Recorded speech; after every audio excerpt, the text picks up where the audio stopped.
Good afternoon, everyone, and welcome to Losses Above Replacement, the greatest baseball podcast to grace your ears.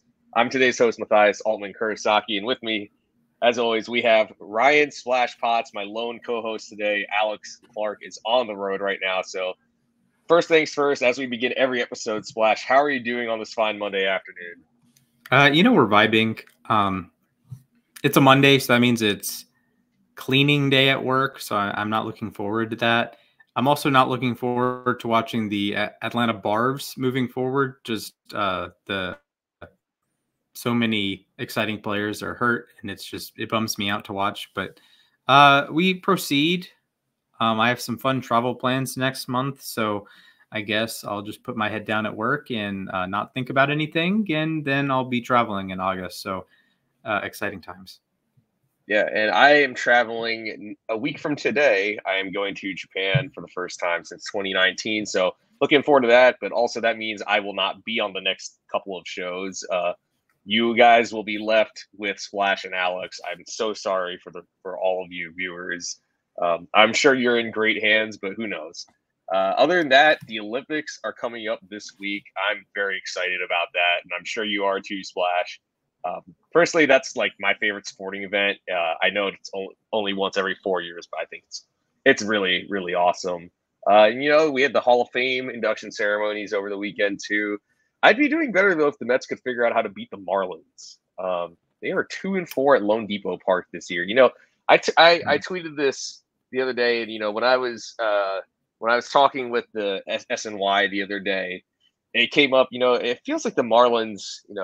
The Mets can be built like the 1998 Yankees, and the Marlins can be built like the 1962 Mets. But all of a sudden, it's Mets Marlins, and the Marlins turn into world beaters. And I was saying, it could be, the Mets trying to beat the worst team in history, the worst Marlins team in history, but boom, the Marlins take 2 out of 3. So yeah, I'd be doing a lot better if the Mets could beat the Marlins. But here we are.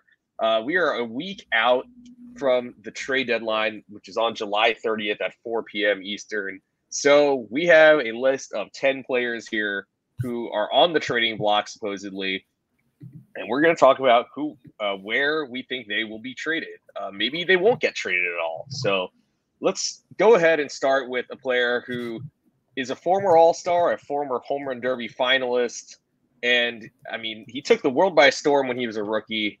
Now he's kind of had an uneven year. I'm talking about Randy Arozarena. It sounds like the Rays are headed towards being sellers. They aren't necessarily a bad team, but they aren't really competing in that wild card race. So, Splash, where do you think Randy Arozarena ends up this summer? So, Arozarena is a weird one. He has the counting stats that are right in line with the normal Randy Arozarena season. 15 home runs, 14 steals. He actually has an above average OPS plus this year at 104. So it's like a lot of the things you expect from Randy, you're getting from Randy. But what you're not getting from Randy is that this year it seems like he's lacking the personality because he's not hitting like he usually does. He's a career 256 hitter, which isn't anything crazy, but this year he's hitting just 212. And it's just, he's not an all-star. He's not, leading the world in like aura, right? He's one of the aura Hall of Famers, if you will. But I don't know. I do think Randy stays put. The Rays are in the classic Rays situation that I wouldn't be surprised if they traded him. That's a totally reasonable thing for them to do. That's why we're talking about it today. I wish the ads didn't play when I shared my screen, but that's okay. I definitely could see the Rays trading him. I don't think they will. I think he is more of a keystone member than they generally have, and a player who is meaningful to them and their fans. Unlike, say, I think a Brandon Lau might get traded. I think that would be a perfectly reasonable trade. He's not as big of a name as Randy, but I could see a team that needs corner outfield help or second base help making the move for Brandon Lau. But I would lean no on Randy getting dealt this year. So, you mentioned that Randy has not exactly been himself this year. I will say this. He got off to an absolutely dreadful start. He had a 455 OPS on May 1st. Since then, though, he's played in 65 games, 265 plate appearances, And he has an 841 OPS. That's a Randy Arozarena stat line, I think. He's hit 12 homers in that time span. His career OPS for reference is 787. That's a 123 OPS plus for his career. So, I mean, if whoever trades for Arozarena is getting, I think, more of what you expect. I mean, there's no way he was going to continue to play as poorly as he did that first month of the season. The team that I'm going to watch, and I know that they are looking for bats right now because half of their lineup is kind of struggling. I'm going with the Phillies. Obviously it hurts me to say that as a National League East guy, but the Phillies, I mean, they haven't gotten what they expected out of Nick Castellanos. Kyle Schwarber has kind of had a down year. Other than really Bryce Harper, Trey Turner, and Alec Boehm, it feels like their lineup has left a lot to be desired. And I think Arozarena could be that spark plug. Their pitching staff has been fantastic. They're even with a little bit of regression from Ranger Suarez and Christopher Sanchez. They have a really, really good pitching staff. The bullpen's been fantastic, especially Jeff Hoffman and Matt Strahm. So I could see the Phillies going out there and getting Arozarena. I think his value has diminished enough where they won't have to give up like a ton of prospects. Like they probably won't have to give up Aiden Miller necessarily, but I could see them doing this trade, and it would benefit them greatly. He's a middle of the order type of bat. So, I mean, realistically, what are the chances? Would you give it like a 60-40 or a 70-30? Like, what do you think the chances are that he actually gets down? So the Rays do like to trade their guys before they get super, super expensive, and Randy still has a couple years of ARB left.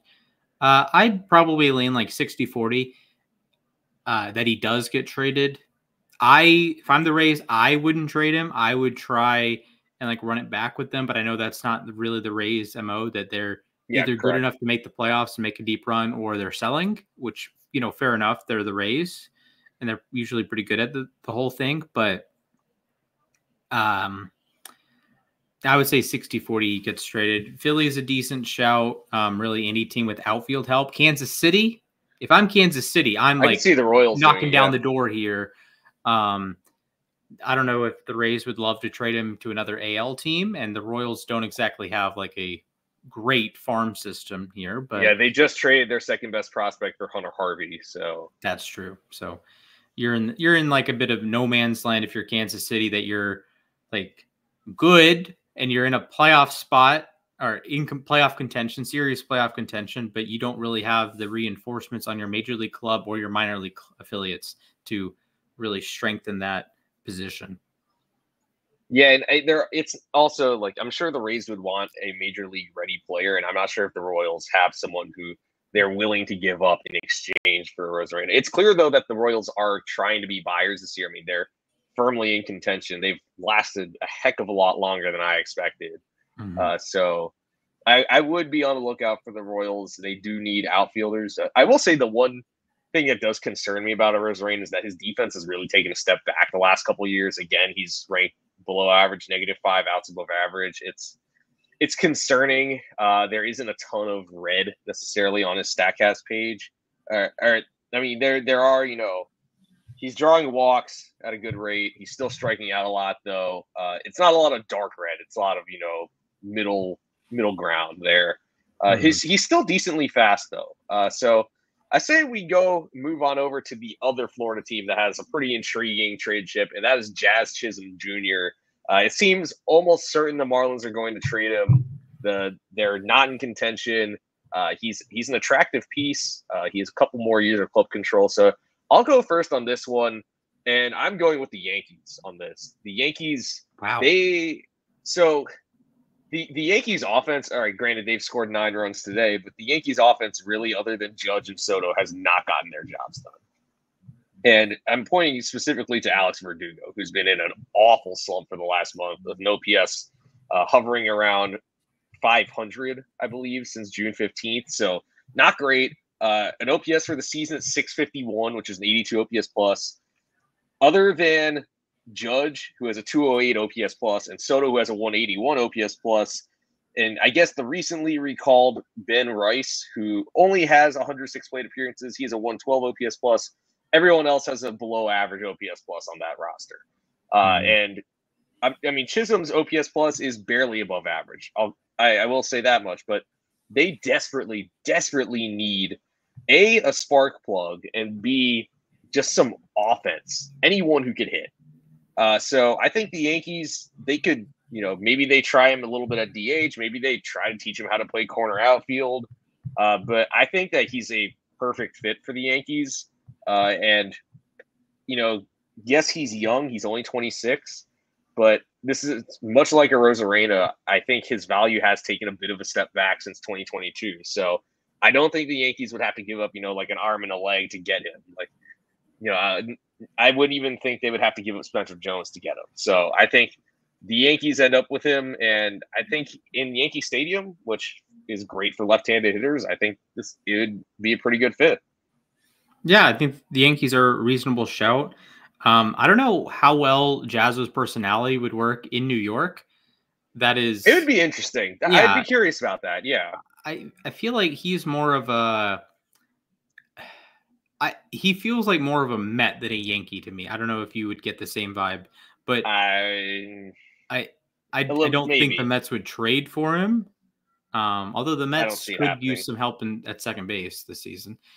I don't know. I think the Yankees could use him. I think he could play a reasonable second base, although I still like Gleyber Torres. And center field, Torres is having a down year too. That's the thing. That's true.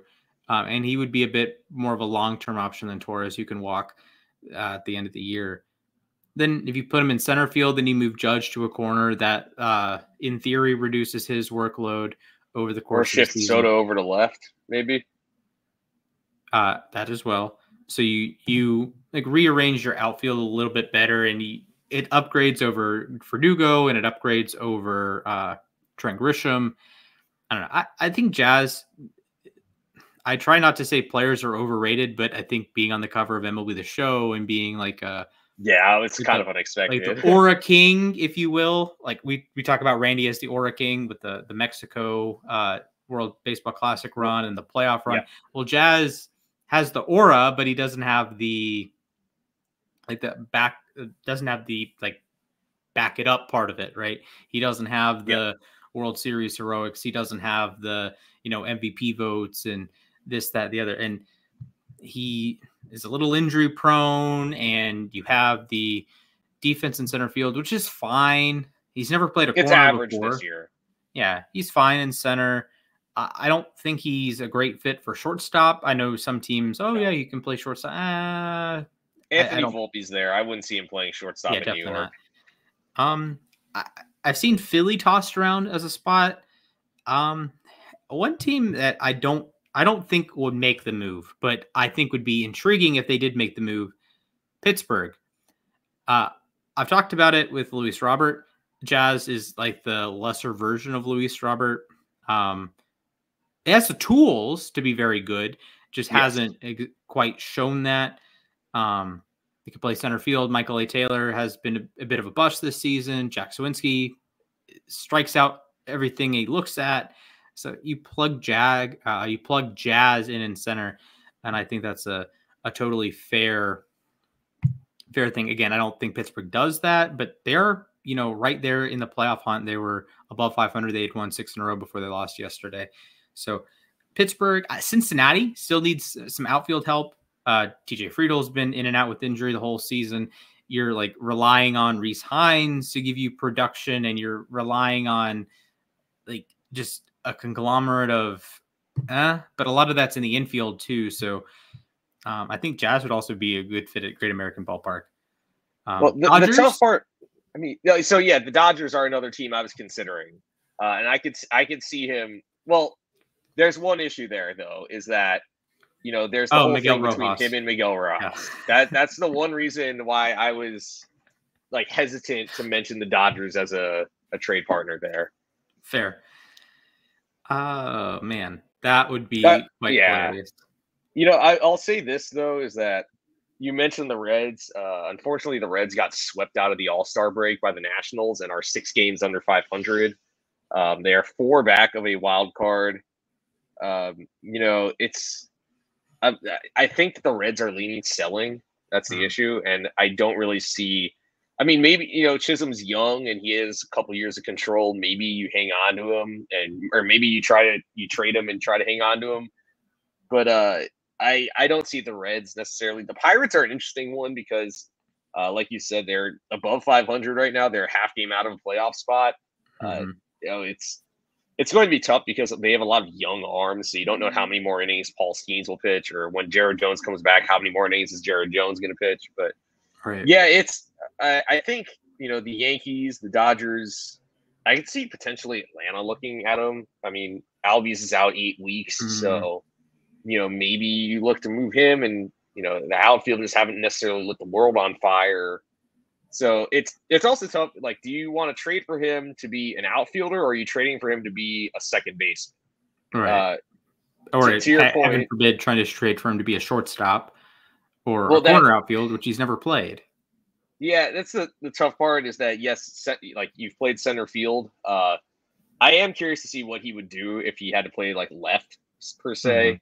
It's in theory, left is not supposed to be as challenging. You don't have to cover as much ground, but he's a very good athlete. That's the thing. Yes. That's why he was, he's decent enough range in center field where he can be league average there. I was very, very skeptical that he could play center field well, but and I think he's proven that he can at least, he can be passable in center field.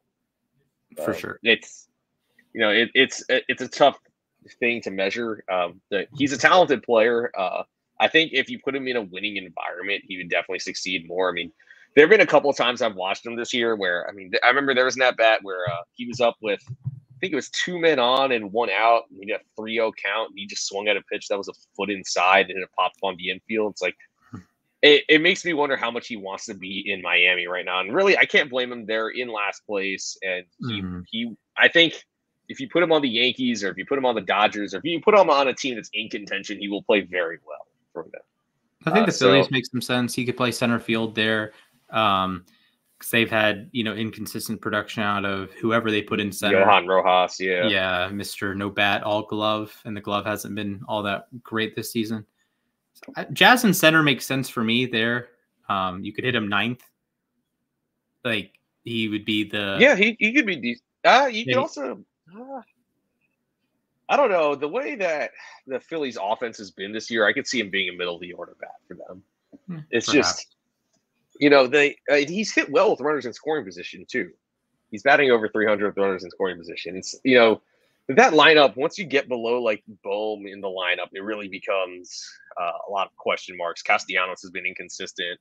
Unless there's world news, then he becomes Babe Ruth. Yeah. Stott has struggled badly lately. Real Muto has been out for most of the year. He just came back, but he hasn't been himself. Right. So they definitely do need bats. I'll tell you that much. So I wouldn't be surprised if Chisholm goes there. But I say we move over to an arm, and this is one of the most coveted arms on the market. Huge breakout season. And I'm talking about Garrett Crochet. Teams always need pitchers, and it seems like he's on his way out on the south side. The White Sox tried to extend him. He didn't accept. So it looks like he's on the trade block. If anywhere, A, do you see him getting traded? And B, if he does get traded, where does he go? I think Crochet gets dealt, and I think the Baltimore Orioles swoop in and drop the motherload on the White Sox here. That's the sort of the ace in the sleeve for Baltimore, is that they have the one sad thing about baseball is that you can only have 9 players on the field at a given time. The Orioles definitely get the memo, but they feel like they don't get the memo. They're Norfolk Tides, the AAA team, stock full of major league level players, right? Even the Jackson Holidays of the world, who has been heating up since returning from injury. Like you have Holiday, you have Mayo, you have Basayo, you have just Norby. All sorts. Yeah.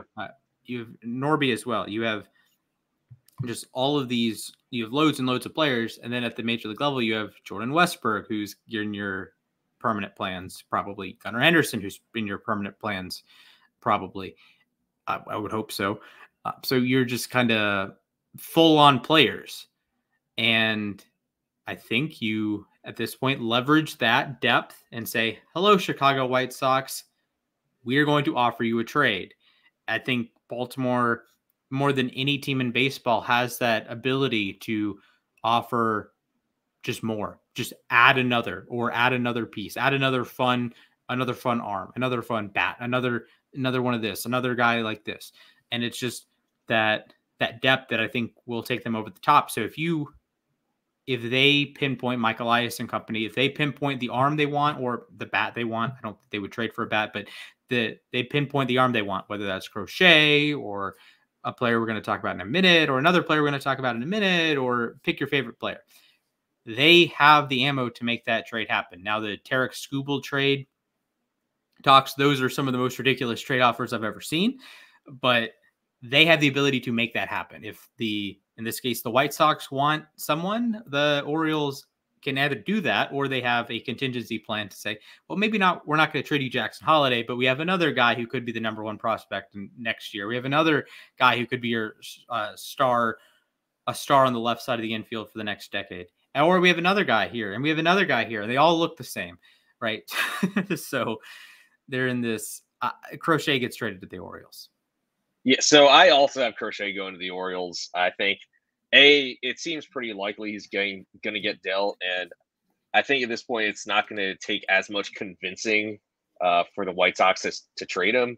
And the Orioles, like you said, they have all the talent in the world stocked up on the major league roster and in their minor league system. So, and they desperately need starters. I mean, they need relievers too, but I mean, their starting rotation.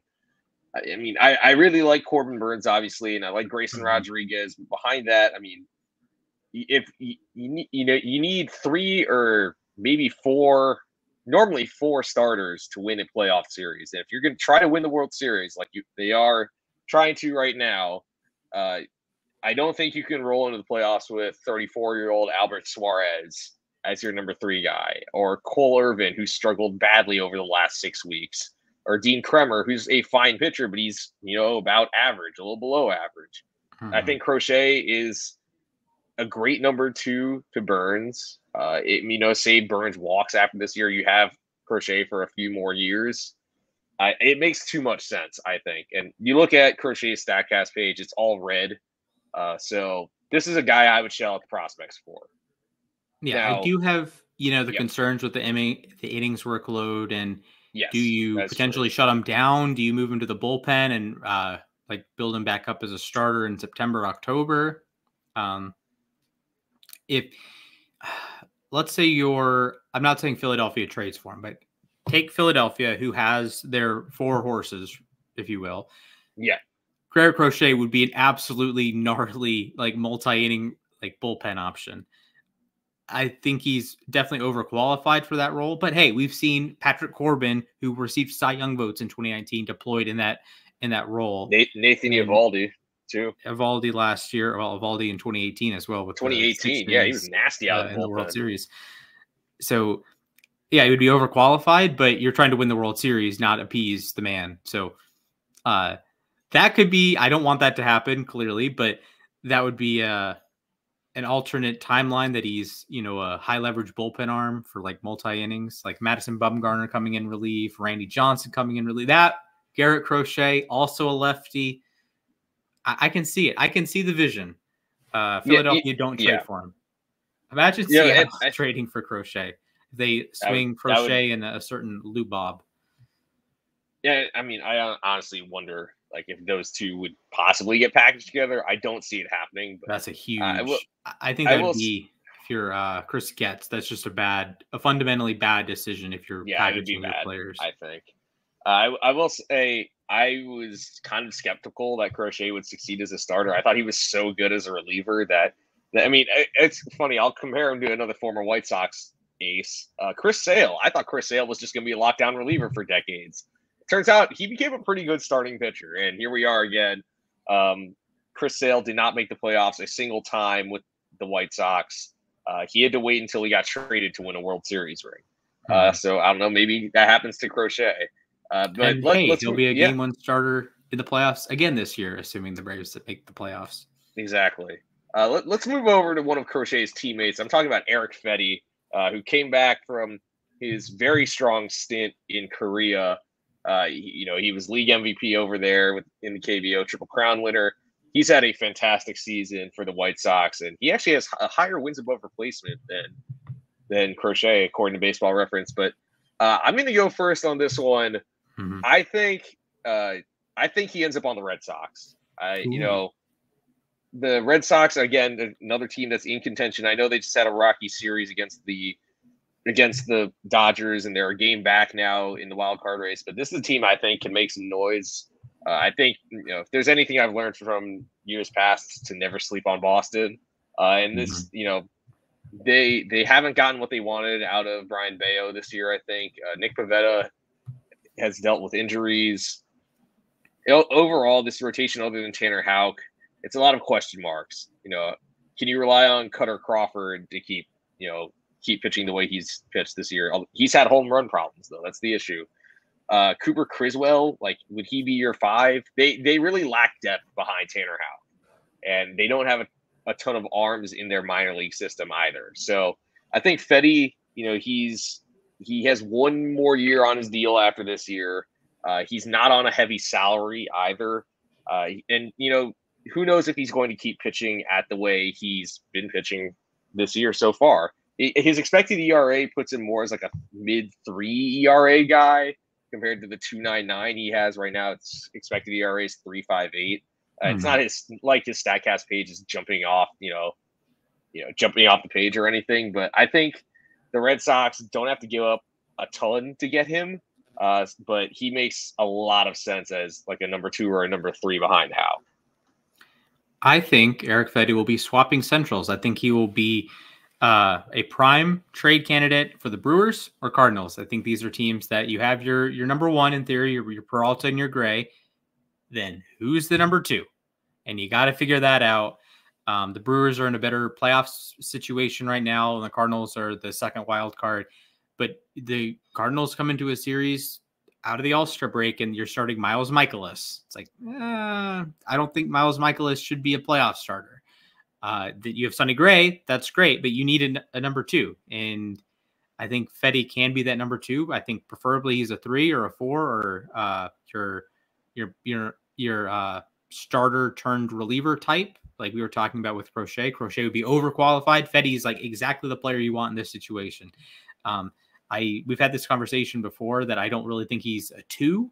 I think he'd be best as a 3, like starting game 3 of a series for you, or coming in as like a piggyback for your 3rd or your 4th option. But I think he makes a lot of sense for Milwaukee. Milwaukee also has a deep farm system. So if you're Chicago and Chris Getz, maybe you get a nice little pull.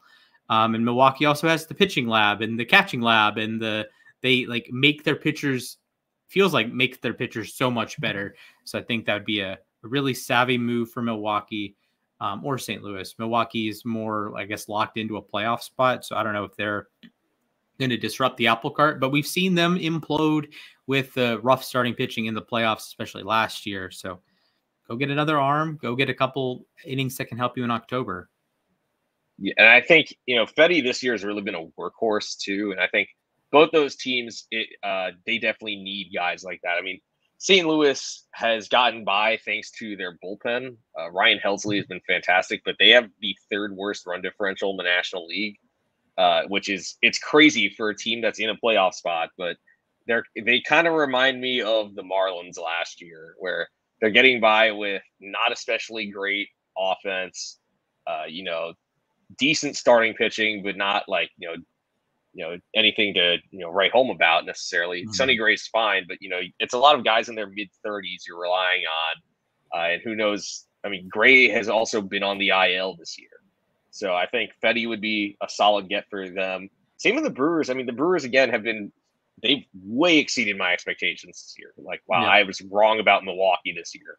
But, to your point, they do have a way to develop arms, and really their starting pitching has been a weakness for them, I think. Mm-hmm. It's been solid, but, Freddie Peralta hasn't necessarily been an ace for them this year the way people expected. I mean, shout out to my boy Jolly Olive, but he had Peralta as a dark horse for the Cy Young this year, and he's been fine. He's been 3.88 ERA. Tobias Myers really has been their best starting pitcher this year. It's unfortunate because they lost Robert Gasser for the year and they lost Joe Ross for the year. But, Myers, Colin Rea, they only have 4 starters listed on their baseball reference page. So they definitely could use another guy. Fetty, I think, is an attractive arm for a lot of people. And I had a feeling coming back from Korea, he made a lot of adjustments. So I had a feeling he was going to succeed this year. And they got him on a good deal, only $5 million per year. I say let's move over to another arm. And another guy, this one's a rental. I'm talking about Jack Flaherty.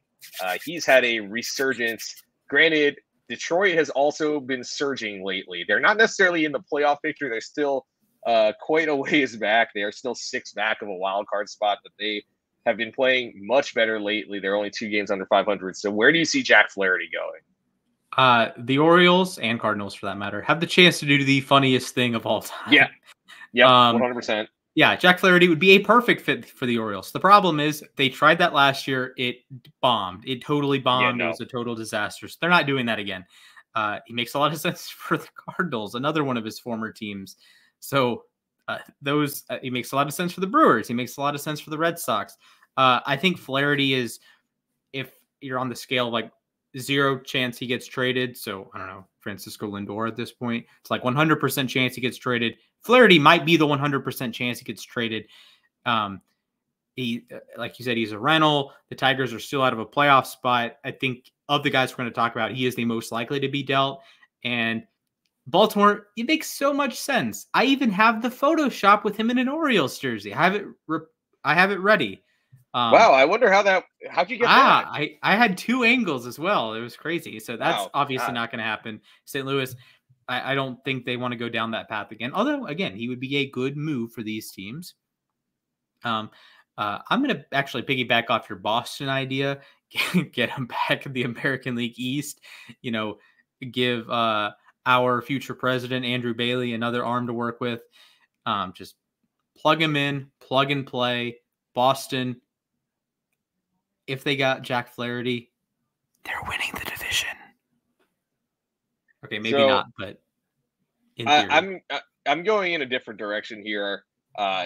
Flaherty is from Los Angeles and went to Harvard Westlake. Don't do Lucas it. Giolito, and Lucas Giolito and Max Fried. That's who it was. Yes. Oh, okay. He's going to be on the Braves. Okay, thanks. You are incorrect. I have him going to the Dodgers. The Dodgers, I mean, they are cruising to a division title, but their pitching staff is held together by duct tape. And they just DFA James Paxton. Yeah, exactly. I was about to mention that. James Paxton, who, by the way, had a 4.43 ERA. If you want another argument why wins and losses are such a great statistic, by the way, no disrespect to anyone who values them, but he's 8-2 this year with a 4.43 ERA. He has walked 48 batters in 89 innings and has only struck out 64. But the Dodgers score for him, so he's 8-2. But boy, do they need pitching. Their pitching staff. I mean, Glasnow's hurt, Yamamoto's hurt, Buehler's hurt. Bobby Miller got sent to the minors. Clayton Kershaw is finally coming back, but Clayton Kershaw, what are you expecting? What are you expecting from 36-year-old Clayton Kershaw? If you're expecting him to be, even 2019 Clayton Kershaw, I don't know what to tell you. Clayton Kershaw is, I'm sure he'll still be above average, but I think Flaherty makes a lot of sense for them. And they do have some capital to give up, some position player capital in particular. So, and the Tigers need hitters. Yes. I mean, it feels like they're, other than Riley Green, and I guess Kerry Carpenter has been solid, but it feels like the Tigers have struck out on a lot of their. Colt Keith? Colt Keith has started to get better. I'll give him that much. But Spencer Torkelson has been a disappointment this year. Do not look at his AAA stats. Yeah, I unfortunately made that mistake the other day. Jake Rogers has, he's regressed this year. It feels like the Tigers haven't had a strong superstar on offense since Prime Miguel Cabrera. So I think Flaherty to the Dodgers for a couple of their, mid to high end, top 10 to top 15 prospect range, I could see that working out pretty well. I think Flaherty is almost certainly going to get dealt, especially given his contract status. So I say, we move on to a guy who I don't think there's a super high chance he gets dealt, but he's definitely still on the block. I'm talking about Mason Miller. He's taken the world by storm this year. It's been super fun to watch. This guy who, he could throw 104 miles per hour, but he also has a wipeout slider that's about 89 miles per hour, so a huge difference. And he's been, I think, the best reliever in baseball this year. So I will say this much. The A's could get a ton, and I mean a ton, in return for Mason Miller if they do decide to trade him. I mean, you're talking about a guy who has 5-6 years left of control. He's 70 strikeouts in 39 innings this year against only 14 walks and only 3 homers allowed, a 1.67 FIP. Realistically, though, I do not see the A's getting an offer they like. So I'm going to say that Mason Miller stays put. There are some teams that have the capital. Like I said, the Orioles. The Orioles have the capital. Maybe they decide, maybe we won't put our eggs in the Garrett Crochet basket. Maybe we go for Mason Miller instead. I can see the Orioles being one of the few teams that could do this. Realistically, I can't think of another team that has the capital the Orioles do to get Mason Miller. So I have him staying put. I mean, I just can't see it. It's not realistic for it to happen. Yeah. And I also don't think it'd be a good trade for the A's either. Right. And it's Miller's like the best case scenario in terms of service time, right? He's, technically rookie eligible. He's not a free agent until 2030. Let that sink in. 2030. Exactly. So if you're trading him, you're in theory going to get a haul, but you can also look and say, well, he's only a closer as of right now, at least. He wants to be a starter, but I don't see it happening. Yeah, he has significant injury history.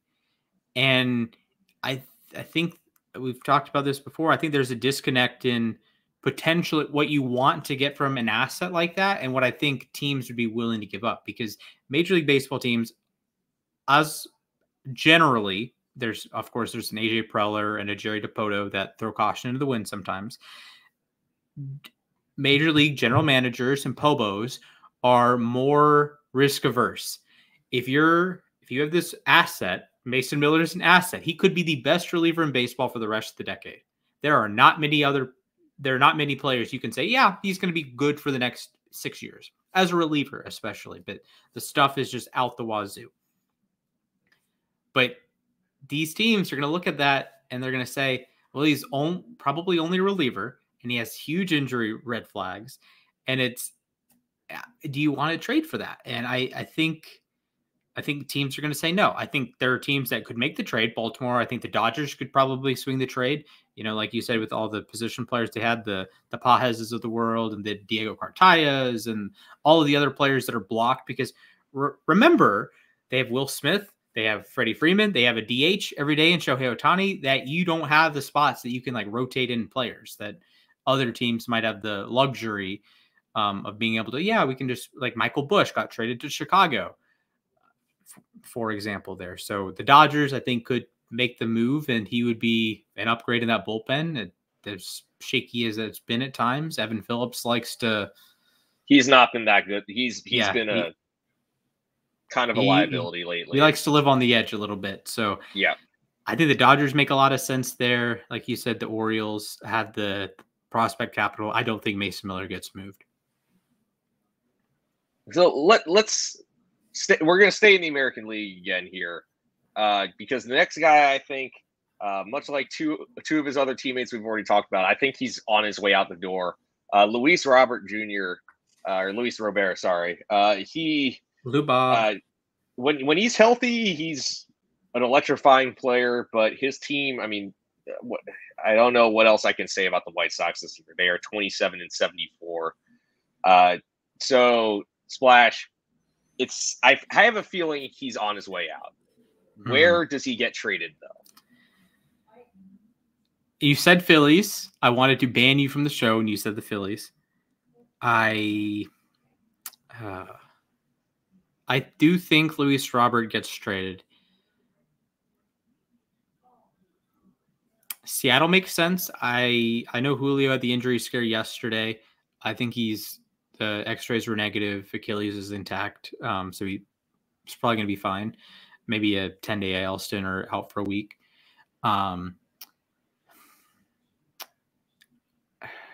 It's tough with Robert. I've talked about Pittsburgh before. Alex and I got into a big argument about that one.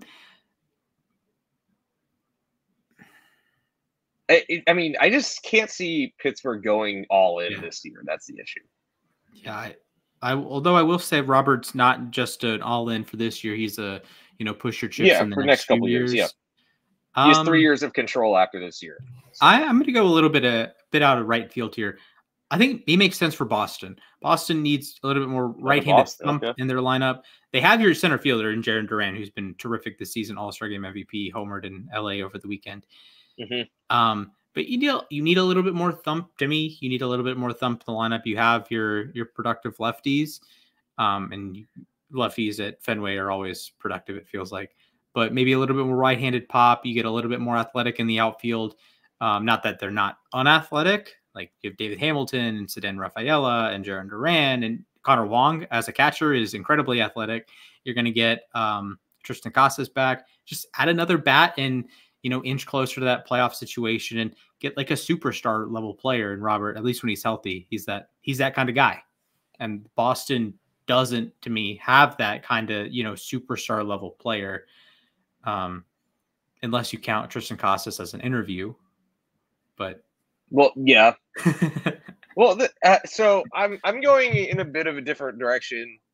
You mentioned the Mariners, and that's where I think he ends up. The Mariners are desperate for some offense. I mean, it's a miracle they are over 500 and tied for the division lead in the AL West with the way their offense has been this year. I mean, straight up, last in the league in batting average, 14th in OPS, 14th in slugging percentage. They're 7th in the league in home runs, yes, but they've also struck out more than any other team. They reset the record for most consecutive games with 10 or more strikeouts. Yeah, so they're it's just not cutting it. With all due respect, I think the Mariners have talent on their roster that is just not performing this year, and they just put Ty France on irrevocable waivers, so their offense is just it's not getting the job done this year. I think. I'm not saying Luis Robert is a perfect player, but he could definitely slot in well in that lineup. I mean, I like that Victor Robles is surging right now. He's finally playing something that we expected from him in Washington. But I don't think you can be a playoff team with him batting second in your lineup. So I think the Mariners, they have 6 top 100 prospects.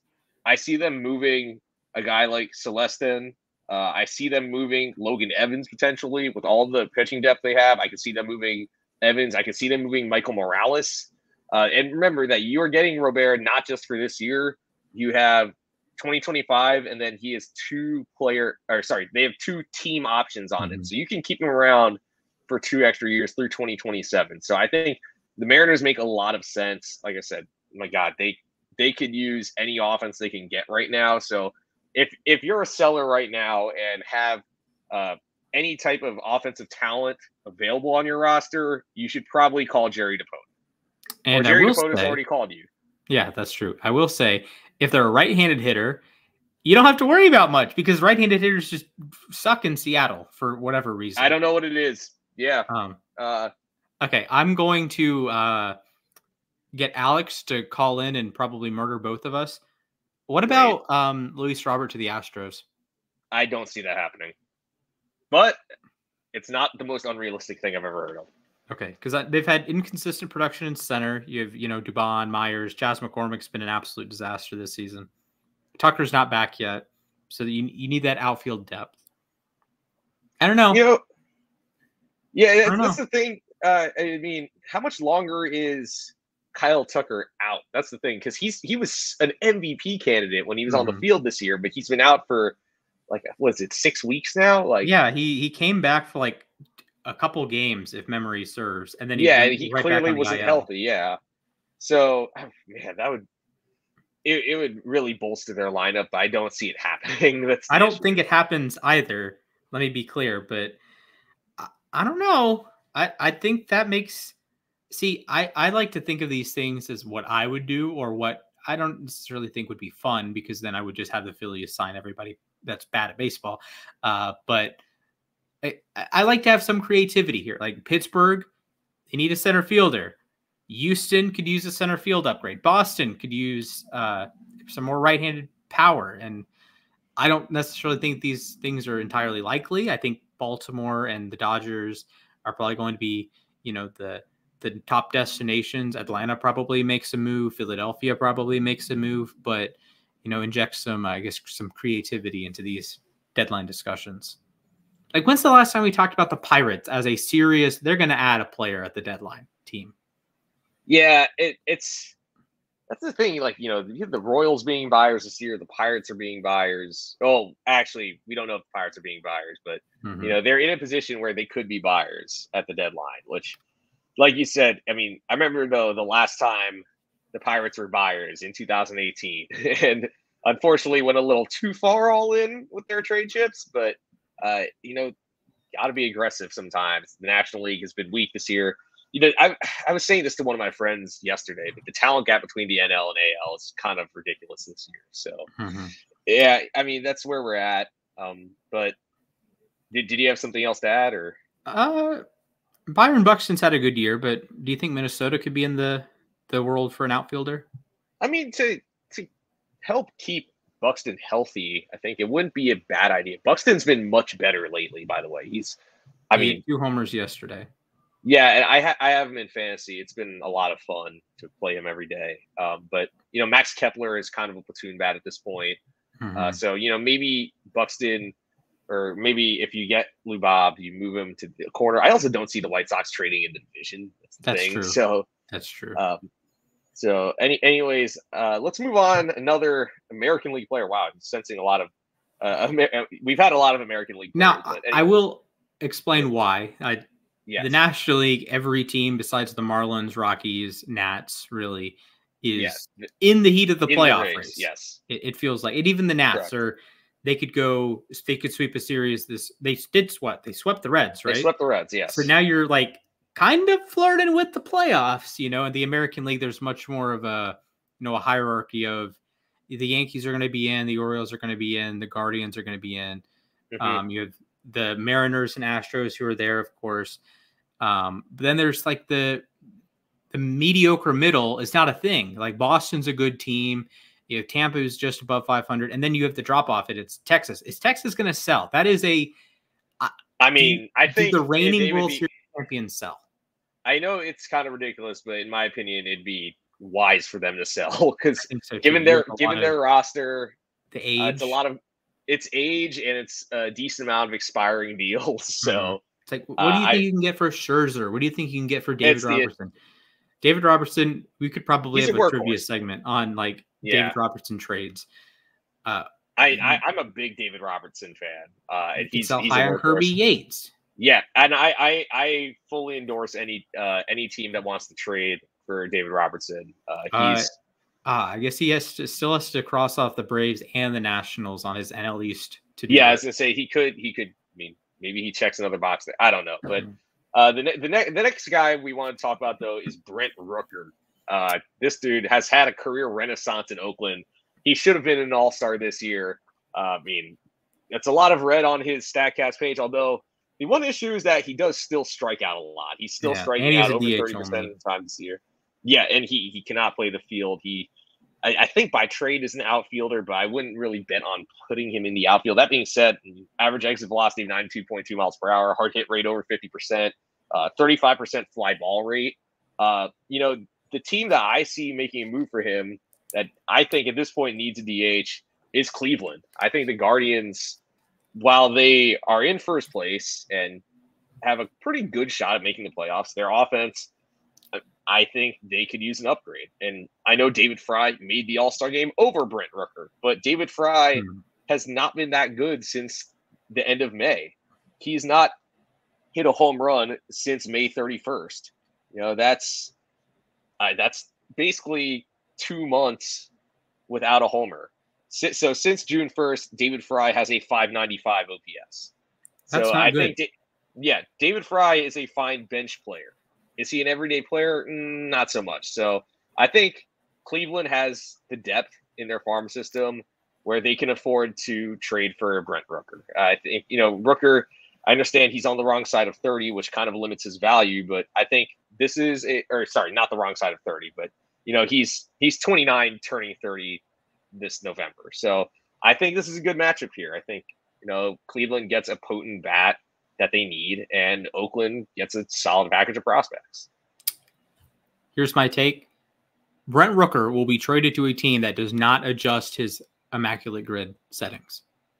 In theory, he will be traded to either the Twins or the Royals. The Padres. Or the Padres. I don't think the Padres would. Although the Padres could use the extra oomph, Yeah, exactly. I think Rooker makes so much sense for Kansas City, and he makes a lot of sense for Minnesota, but I'm going to zero in on Kansas City. This is a team that has had underperforming bats, feels like the entire season, outside of the little renaissance that Salvador Perez went on early in the season. It's just, and Bobby Witt, of course, he's Bobby great. Witt, yeah, of course. But it's fantastic. like the breakout candidates aren't breaking out. The Melendezes of the world, the Isbels of the world, the Garcias of the world, the Pasquatches of the world. It's like just a whole lot of meh. The rotation's been excellent. started out hot and has cooled down significantly. So you go get a guy who's going to hit 30 home runs this season. I know Kaufman's not the easiest place to hit, but hey, this year the home runs are flying. You should see Bobby Witt's neither is Oakland. That's a good point. But Brent Rooker should be a Kansas City Royal by this time next week. I'm putting my foot. Yeah, I can see the Royals. I mean, like we were saying, the Royals are buyers this year, and they should be. They're a solid team. I don't necessarily think they're going to make a super deep run in the playoffs, but I mean, they do need bats because their rotation has been very strong. I mean, I would have no interest in seeing, if you're in a wild card series, I have no interest in going up against Cole Reagans and Seth Lugo 1-2. No. And I mean, even Michael Wacha's their number 3. Wacha's been solid this year. Like it's not the 1-2 punch you probably expected to see in the playoffs. But besides Reagans. Reagans. But I mean, how many people expected Seth Lugo to be in the Cy Young conversation this deep in the season? I mean, I'm really happy for Seth Lugo. Yesterday, I could not believe that one. Exactly. But anyways, we have a National League candidate here. Wow. Another Marlin, by the way. Oh, okay, great. So this is probably the top reliever on the market, I would say, because I don't know if it's fair to say Mason Miller is really on the market, but Tanner Scott has had a great season for the Marlins. And relievers, I feel like, are always a hot commodity on the trade market and net a pretty good haul. So where do you think Tanner Scott ends up? I think he will be closing games for the Philadelphia Phillies.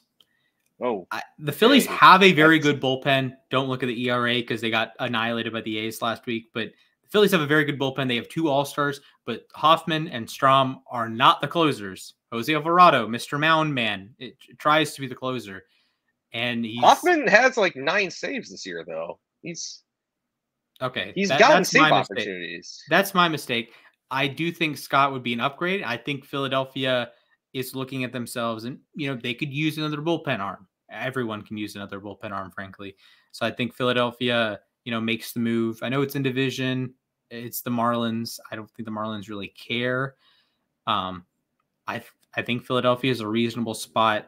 The bullpen, again, has been a little shaky of late, so I wouldn't look at the ERA. They're still among the league leaders in like reliever WAR, if you value WAR there. Yep.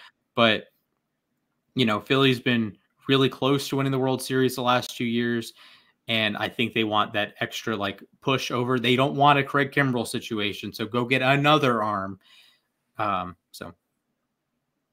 Speaking of Craig Kimbrell, I have the Orioles getting Tanner Scott back. Where he began his career, the Orioles could use all the arms they could get. Kimbrell has been good this year. I mean, contrary to what their fans may tell you, like he's actually been very good. 2.72 ERA. I understand he's had a couple of blow-up outings, but overall 2.93 FIP, 13.6 strikeouts per 9. So he's been strong. He does have 5 or 6 blown saves, which is concerning, but I think, Tanner Scott, is a very strong fit for them. They really haven't had a lot of production from their lefties this year, and especially with Danny Coulombe out this year. Scott, the walks are a concern, yes, but he gets plenty of strikeouts. He keeps the runs off the board, which is, I mean, there's a reason he made his first All-Star game this year, 1.27 ERA, 16 saves.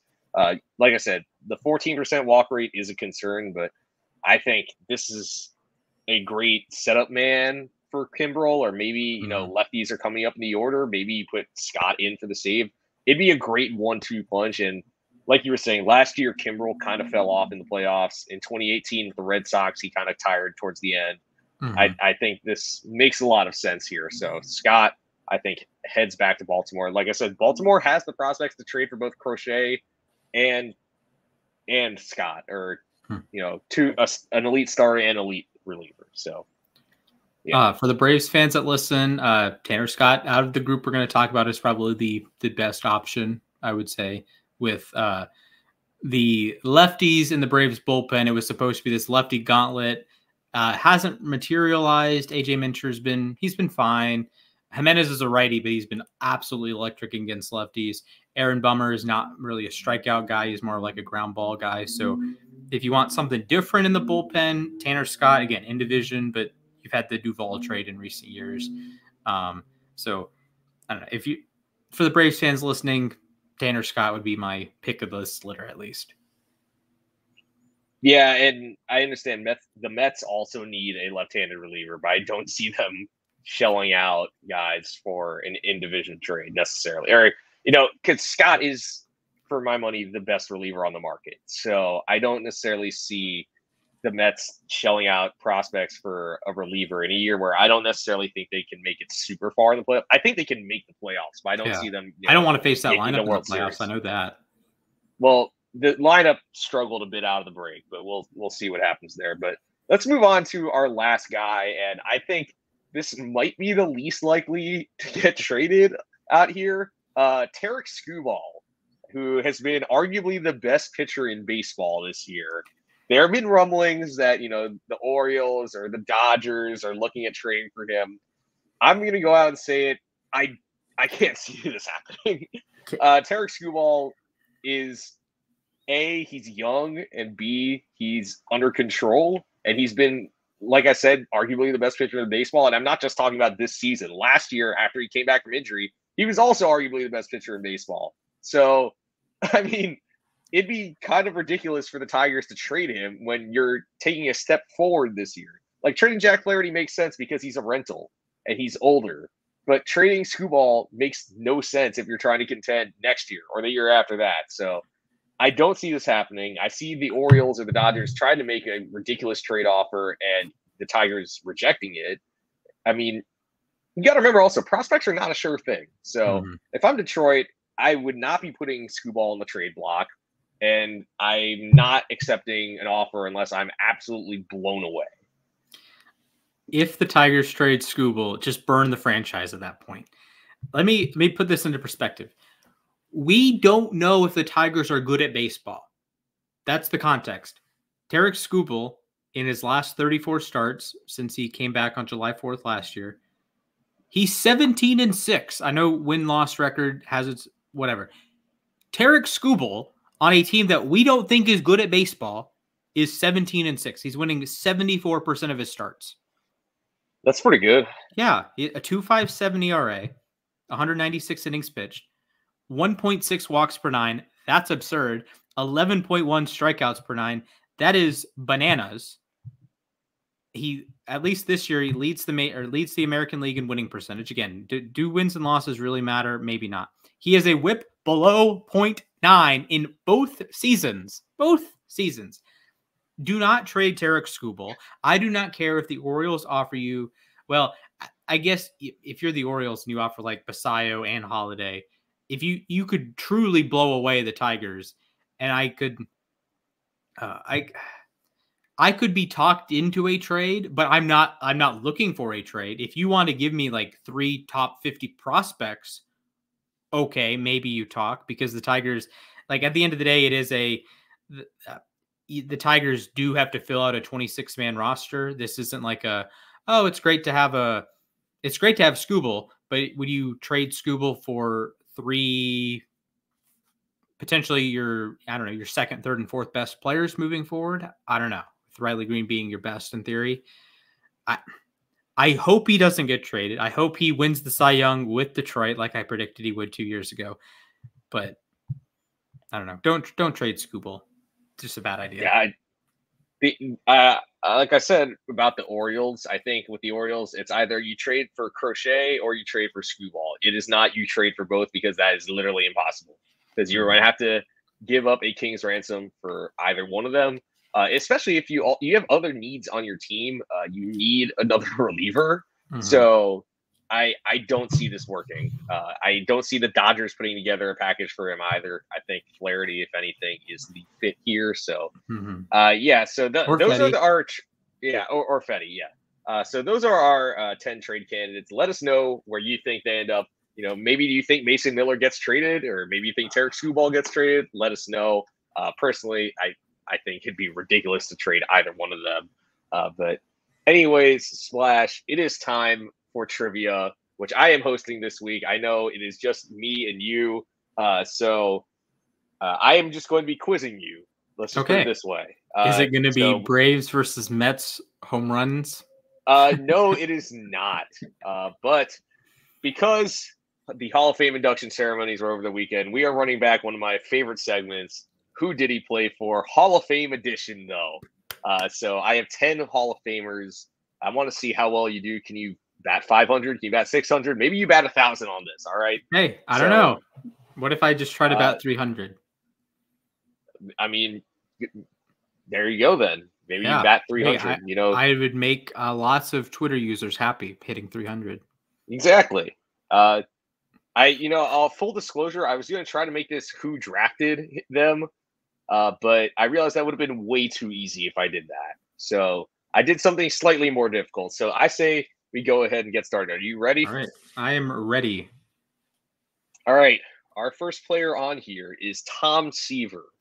Did he play for the Boston Red Sox? Tom Seaver did play for the Boston Red Sox. Yes, he did. He finished his career in Boston. He was not active for the World Series, though. He was injured. So you're batting 1,000 to start. Let's move on. All right, I'm retiring. You're retiring? All right, you batted 1,000, 1 for 1. Yeah, exactly. Move on to Eddie Goodell method. Exactly. Let's move on to a guy who was just inducted this weekend, Adrian Beltre. Okay. Did he play for Alex's Seattle Mariners? Yes, he did. I would like to point out, if you told someone in 2008 that Adrian Beltre would be a first ballot Hall of Famer, they probably would have slapped you. Yeah, regrettably, his numbers did take a dip a little bit when he played for Seattle, but he was still still a good defender and everything. But yes, he did win 2 Gold Gloves, but he did not. It's weird. He didn't make an All-Star game until 2010. Yeah, which bonkers. Looking at his 2004 season. Yeah, it's how does that happen? I don't know. Yeah. So anyway, let's move on to our next guy, and our next player is Dennis Eckersley. Did Dennis Eckersley play for the St. Louis Cardinals? I'm going to say no. Eck did not play with St. Louis. Oh, that is incorrect. Dennis Eckersley played 2 seasons in St. Louis. He went. He saved 66 games with a 3.58 ERA over 120 games. So that was his second to last stop in his career. Fair enough. All right, let's move on to our next player, which is another reliever. I'm talking about Goose Gossage. Oh boy. Did he play for the Minnesota Twins? I am going to lean no with Goose Gossage on the Twins. That is correct. He did not play for the Twins. He played for 9 different major league teams, but not Minnesota. So, wow. All right, you're batting 750 so far. Let's move on to our next player, which is Gary Carter. Did Gary Carter play for the Colorado Rockies?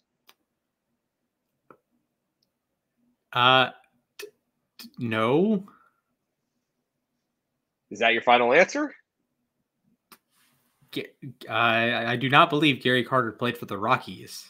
You're correct. He retired before the Rockies came into existence. So Gary Carter did not play for the Rockies. Oh yeah, I was tripping there. I know Dale Murphy played for the Rockies.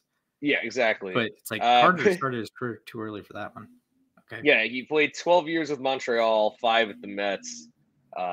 He began with Montreal, then played 5 years with the Mets. He had stops with the Giants and the Dodgers, and then finished his career with one last season in Montreal. So he played 12 total years for Montreal.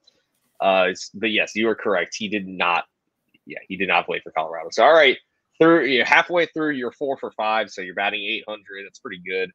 Let's move on. We have another backstop here. We have Ivan Pudge Rodriguez. Did he play for the New York Yankees? He famously got traded midseason to the New York Yankees. Yes, he did. Yes, he did. It's interesting because reportedly he was going to get traded earlier in his career for Jorge Posada, but that deal did not happen. So they got him in 2008 in the trade for Kyle Farnsworth, 1 for 1. Now what? Bodybuilder? Yeah, something like that. Yeah. He also famously was in a pretty good fight with Paul Wilson. Yeah. On opening day, if I'm not mistaken. Yeah. If there was like a baseball player that like the Aaron Donald shtick that like if you're fighting the aliens or you're fighting the zombies, Kyle Farnsworth might be my first pick. Like among baseball players. With the shape he's in, like it's Anyway, so yeah, you're correct there. Wow, you're doing pretty well. 5 for 6. All right. Let's move on to our next player. And the next player is Jim Thome. Did he play for the Los Angeles Dodgers? Jim Thome, if memory serves, did play with the Dodgers briefly. Yes, he did very briefly. 17 games, only went 4 for 17. He did drive in 3 runs in those 17 games, but no walks, 7 strikeouts, no extra base hits. So, not his brightest moment. But yes, he was traded at the waiver trade deadline in 2009. Anyone else miss the waiver trade deadline, or is it just me? Justin Verlander. Yeah, Justin Verlander, that whole Carl Crawford, Adrian Gonzalez, Josh Beckett deal. That was kind of, that was a waiver deadline deal. I missed those days. They were kind of wild because you had the trade deadline, and then everyone would get put on waivers, and then in August you'd negotiate some other wild trades. So yes, you are correct. Jim Thome though did play for the Dodgers. So wow, you're doing pretty well here. Let's move on to our next player, another first baseman. I am talking about Jeff Bagwell. Oh boy. Did he play for the Boston Red Sox? The Bagwell thing is hilarious because if there was anyone in baseball history meant to play for the Boston Red Sox, it would be Jeff Bagwell, and he played 0 games with the Boston Red Sox at the major league level. You are correct. He was drafted by the Red Sox. He's from Boston. His grandmother was a diehard Red Sox fan. Exactly. And they botched it for Larry Anderson. Yeah, he went to high school in Middletown, Connecticut. He went to college at Hartford. Like, this is literally like destiny. You're going to play for the Red Sox. And he got traded before he could get there. Became a Hall of Famer with the Houston Astros, playing his entire career in Houston. So, yes, you are correct. He did not play for the Red Sox. By the way, I'm not a big fan of, keeping track of runs scored, but he did score 152 runs in a season, which is pretty impressive. A popular number in Braves circles last year when Acuna was trying to chase that down. Didn't happen. I'll be honest. Runs scored is, when 100+ run season is on like Immaculate Grid or something, that's something I just fold on. I'll be completely honest. But let's move on. So we have 2 players left. You're doing very well. You're 8 for 9. You're 7 for 8. Let's move on. Our next player is Phil Niekro. He played for a lot of teams. Did he play for the Cincinnati Reds? Ooh. 24-year big league career. I'm going to say no on the Reds. I know he played for Cleveland, obviously Atlanta, New York. I'm going to say no on the Reds. You're correct. He played 21 seasons in Atlanta, 2 in Cleveland, 2 with the Yankees, 1 with Toronto. He appeared in 3 games for Toronto. But no, he did not play for Cincinnati. So, wow, you are 8 for 9, man, on a roll right now. It's pretty good. So we do have one last player. another relief pitcher, another guy who played for a bunch of teams. So let's see if you know your stuff. Lee Smith is our last player. I thought I'd go with a closer to close things out. Did he play for the Baltimore Orioles? Lee Smith. I wouldn't be shocked. I'm gonna lean no here. So is that your answer? My final answer is, I don't know if you're trying to dupe me here. I'm gonna say no. Final answer is no. He probably did though. Yes, he did play for the Orioles. He played in the strike-shortened season with Baltimore in 1994. It's a 36-year-old, saved a major league leading 33 games in 38 and a third innings. It wasn't his best season, but it is one of 4 times he led his league in saves. Checks out. Yeah, so actually that is not bad. That's a pretty good showing. You batted 800. For those who like the win-loss statistic, he had an 800 winning percentage today. So good job, Splash. You did well. Apparently, Whit Merrifield got hurt taking grounders today. Oh my God, that's average Braves moment. This year, I guess that's the way things are going. But anyways, we have reached the end of our show, which means we will conclude with the segment we conclude every show with, which is the moment to ourselves. 60 seconds or so to talk about whatever the heck is on your mind. So, Splash, do you want to go first here? Yeah. All right. I'll count you down. We'll get started in 3, 2, 1, go. Hello. I will say one positive thing before I get into the negatives. I'm happy to see that Nacho Alvarez is batting second today and is making his major league debut. Wish it didn't have to come with the Ozzy Albies injury, but here we are. Negatives.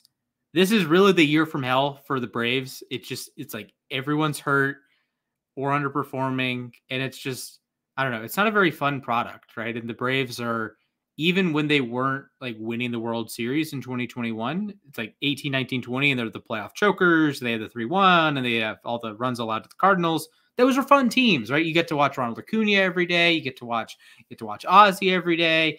You get to watch Old Man Dick Markakis. You watch Freddie lacing doubles. You get to watch the Folties and the Tehrans, and it's just like a lot of fun, right? And now it's like depressing to watch this team, and it's like they're obviously still good, and the rotation's been phenomenal, and Raylo's been great, and Sale's been great, and the bullpen's been very good. And but it's like Strider's out, Fried's out. Your young arms, Smith Shawver was out with injury. Waldrop hasn't started throwing again.